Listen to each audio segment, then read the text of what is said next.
Profundizando un poco más en este ciclo PHVA, en este primer paso entre la planificación y el hacer, debemos tener en cuenta las necesidades que tienen las partes interesadas, principalmente nuestros clientes. De igual manera, entre la actuación y la planificación, debemos evaluar las preguntas internas y externas durante todo el proceso. Respecto a la planificación, podríamos mencionar que es una primera fase que consiste en construir los objetivos, las estrategias, los métodos y procesos que sean necesarios para conseguir las metas planeadas. La segunda fase, el hacer, constituye la ejecución o implementación del plan de acción realizado. El tercer punto respecto a verificar es el tercer componente en el que se realiza el seguimiento y la medición de las acciones, evaluando los resultados de las tareas ejecutadas. Y la última fase del ciclo se refiere a tomar acciones para mejorar el desempeño de los procesos, dependiendo si los resultados no se ajustan a las metas u objetivos definidos, realizando las correcciones y modificaciones que sean necesarias. En este caso, al dar clic sobre la imagen, nos va a conducir hacia uno de los ejemplos que hemos preparado. Este sistema integrado se enfoca en esta empresa.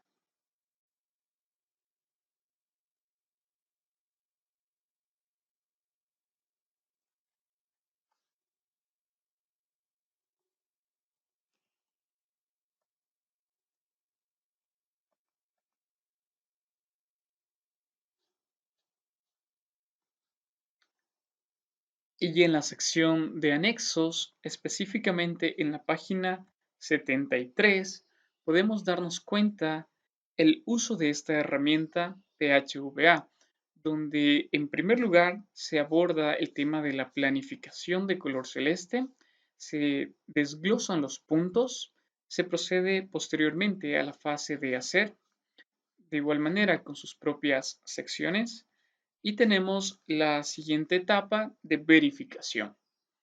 Si revisamos por un instante esta tabla, en el primer punto se hace hincapié a los requisitos generales, a la gestión de procesos, donde se integran ya tres normativas internacionales y se establecen algunos resultados, entre ellos el mapa de procesos, las caracterizaciones, los procesos externos, es decir, su identificación. En la última etapa de verificación, por ejemplo, se hará hincapié en el seguimiento, medición y análisis de datos, cuyos resultados esperados van a ser los procedimientos de seguimiento y medición, los procedimientos de medidas de control, al igual que los indicadores de gestión. En este segundo estudio se utiliza también la metodología PHVA. La empresa en este caso se dedica a la fabricación de radiadores y otros equipos. A fecha de 2013 se trabaja con un equipo de 15 personas y tras la elaboración de una matriz para poder establecer qué metodología se ajusta más a las necesidades de la empresa en particular, se determinó que la metodología o la herramienta PHVA es la mejor opción para este caso. Como un análisis de los factores externos, se hace una evaluación del entorno lejano, es decir, una revisión de los aspectos políticos, legales, económicos de igual manera, mientras que dentro del entorno cercano se evalúa, por ejemplo, los competidores directos, los clientes,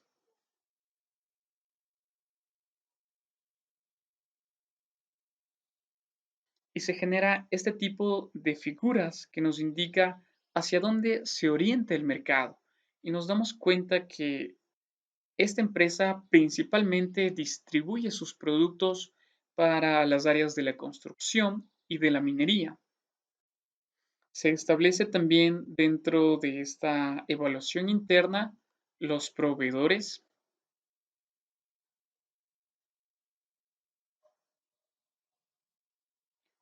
El componente del talento humano,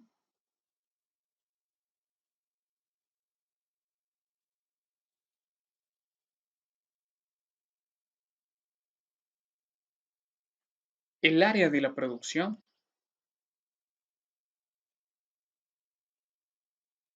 y nos detenemos un momento en el mapa de procesos de esta compañía, donde partimos de las necesidades del cliente, continuamos con la gestión comercial, una evaluación y tenemos dos bifurcaciones.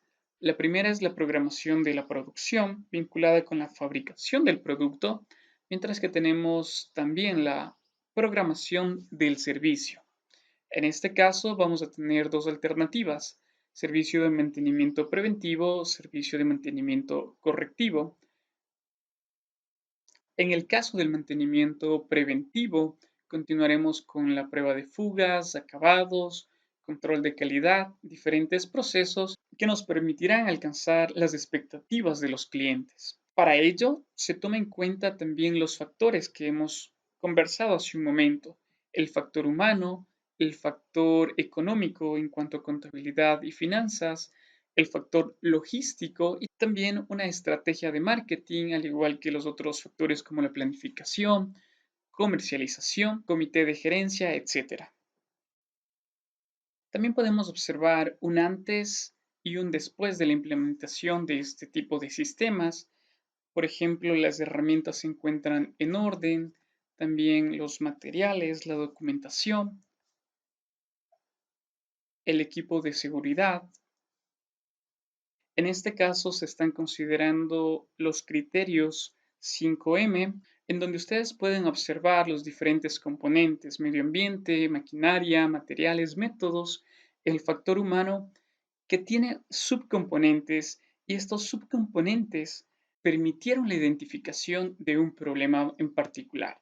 En este caso es la inadecuada planificación, debido a estas ramificaciones en cada área. Otro ejemplo está dado para la inadecuada gestión de la alta dirección, y de esta manera podemos desarrollar este tipo de esquemas 5M para todos los problemas que nosotros vayamos detectando en la empresa. El caso anterior del sistema integrado de gestión aplicado a la metodología o a la herramienta PHVA lo podemos resumir de la siguiente manera: en la parte de planificación se elaboró un diagnóstico, un planeamiento estratégico, un plan de estandarización de los procesos. En la segunda fase se implementó los planes de mejora, se realizó la distribución sistemática de la planta, se implementó el plan de mantenimiento autónomo. En la penúltima fase de verificación se evaluaron los indicadores del proceso, los indicadores estratégicos y los indicadores finales. Y en la fase final se designó a un técnico responsable de la documentación y cumplimiento de este plan de mejoras. Este diagrama de espina de pescado, o conocido como diagrama de Ishikawa, ya lo habíamos observado en el trabajo anterior. Nos permite representar de una manera gráfica muy sencilla, como se puede observar, una especie de línea central en la parte horizontal que representa un problema concreto a analizar, y las espinas vienen a ser las causas. El modelo originalmente se encontraba con 5 Ms, pero hay nuevas sugerencias que implementan 6, incluso 7. ¿Cómo se debería realizar uno de estos diagramas? Primero se debe dibujar el diagrama en un lienzo en blanco, en un documento en blanco. Primero se debería realizar el dibujo en un lienzo, documento o también en una hoja de cálculo en blanco. Se identifican y escriben las categorías apropiadas para el problema concreto. Posteriormente se realiza una lluvia de ideas y anotan todas las posibles causas, que se las identificará como causas principales o como causas secundarias. Las causas principales estarán conectadas con la estructura horizontal, mientras que las causas menos relevantes estarán conectadas a las causas principales. Respecto al pensamiento basado en riesgos y oportunidades, necesitamos establecer una definición. Un riesgo es un evento o condición incierta, que si se produce tiene un efecto positivo o negativo en uno o más de los objetivos del proyecto. La definición es dada por la guía de fundamentos para la dirección de proyectos.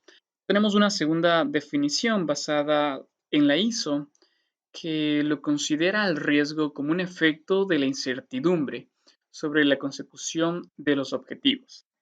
Y entendiéndose en este caso un efecto como una desviación de lo esperado. De igual manera, en este caso puede ser positivo o puede ser de carácter negativo respecto a lo previsto. Podemos añadir en el tema de pensamiento basado en riesgos y oportunidades que no hay ningún requisito en cuanto a los métodos formales para la gestión del riesgo ni un proceso documentado. No todos los procesos de un sistema de la gestión de la calidad presentan el mismo nivel de riesgo en términos de la capacidad de la organización para cumplir dichos objetivos. La organización es responsable de la aplicación del pensamiento basado en riesgos y de las acciones que toma para abordar dichos riesgos, incluyendo si conserva o no información documentada como evidencia. Además, las organizaciones pueden decidir si desarrollar o no una metodología de la gestión del riesgo, más amplia de lo que requiere esta normativa internacional.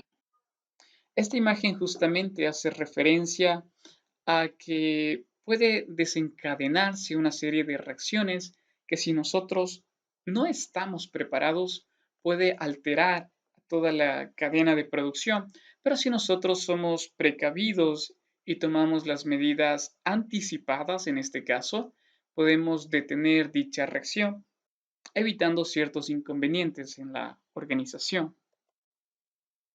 De igual manera, hay cosas que nosotros podemos prever y otras que no. Esta imagen trata de resumir de forma muy ilustrativa lo irónico que puede ser que estemos preparados para ciertos escenarios y a pesar de ello nos encontremos con otras realidades. El ciclo de Deming es muy importante y también se enmarca dentro del pensamiento basado en riesgos y oportunidades.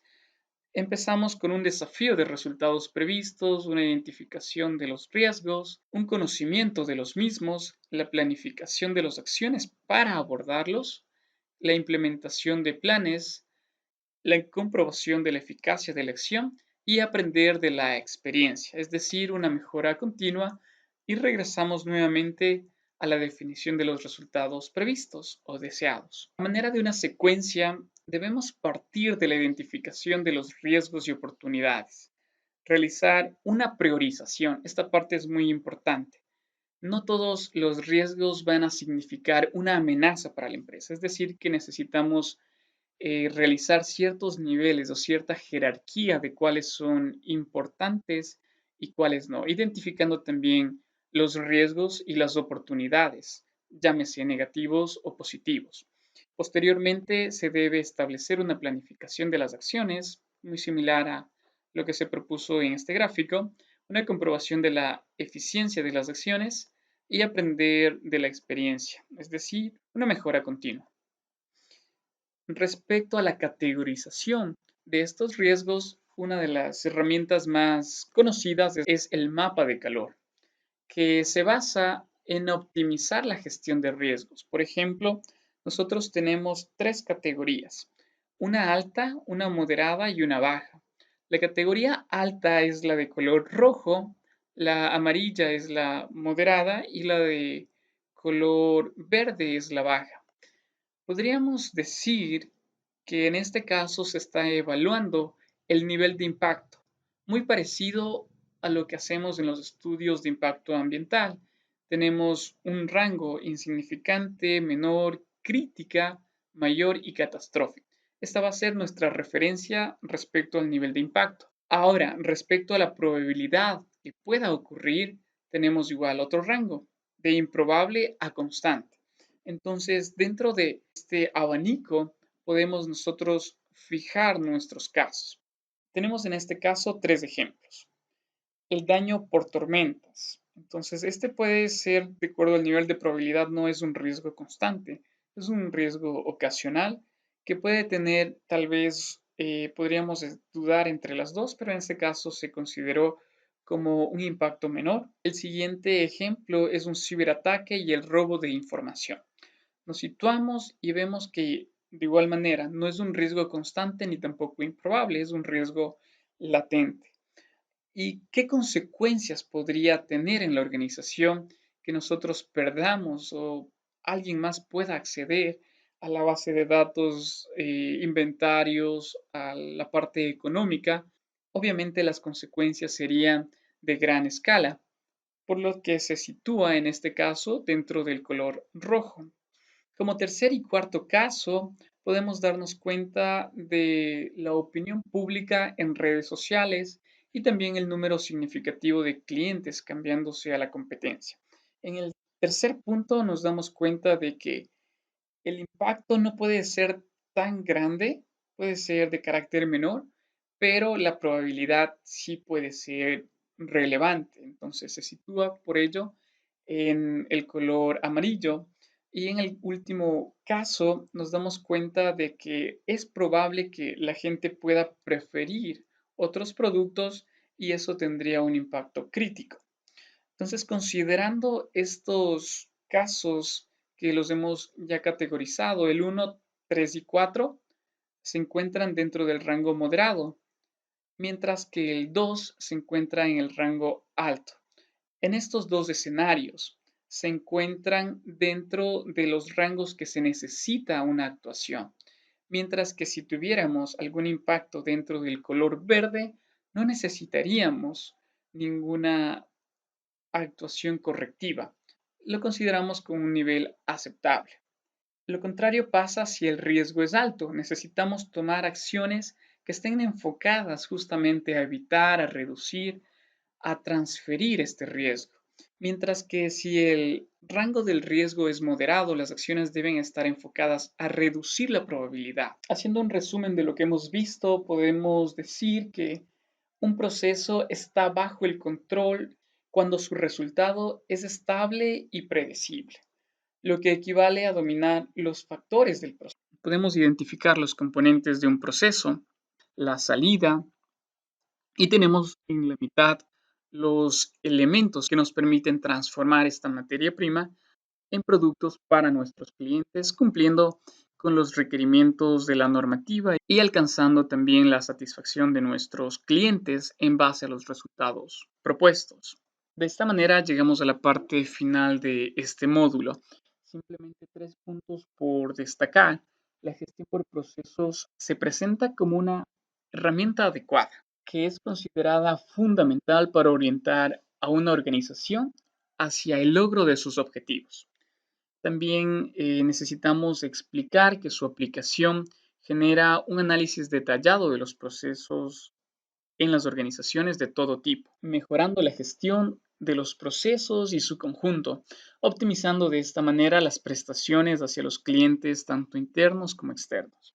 Y el punto final se refiere a los riesgos que acabamos de analizarlos, que no solamente son de carácter negativo, también podemos encontrar oportunidades de mejora que pueden incluir algunas correcciones, que pueden incluir un cambio abrupto, alguna innovación o la reorganización de alguna parte del sistema de gestión. De igual manera, se les presenta las referencias utilizadas para la presentación. Las actividades propuestas para este módulo constarán de los siguientes elementos. Van a identificar los procesos más relevantes de la fabricación del producto y van a agruparlos en un mapa de procesos. Además, se va a utilizar la plantilla que está en la carpeta de materiales del aula virtual para la evaluación de las diferentes etapas de la herramienta PHVA. Y con ello vamos a llenar las siguientes hojas de cálculo: carátula, formulación, la fase de las 5M o Ishikawa, el plan de acción, la validación y actuar. La segunda parte de la tarea va a consistir en identificar los riesgos más relevantes de la organización en su sistema integrado de gestión. Se va a utilizar también la tabla de mapa de calor que la explicamos para los casos donde los riesgos es bajo, los vamos a omitir, pero para los casos donde los riesgos son moderados o son altos, se va a utilizar la plantilla que de igual manera va a estar en los materiales y se va a completar las siguientes columnas: la identificación del riesgo, riesgos, amenaza, oportunidad, acciones a tomar y la evaluación de las acciones tomadas. Si tienen alguna inquietud, no duden en contactarme, estamos a las órdenes. Nos vemos en el siguiente módulo.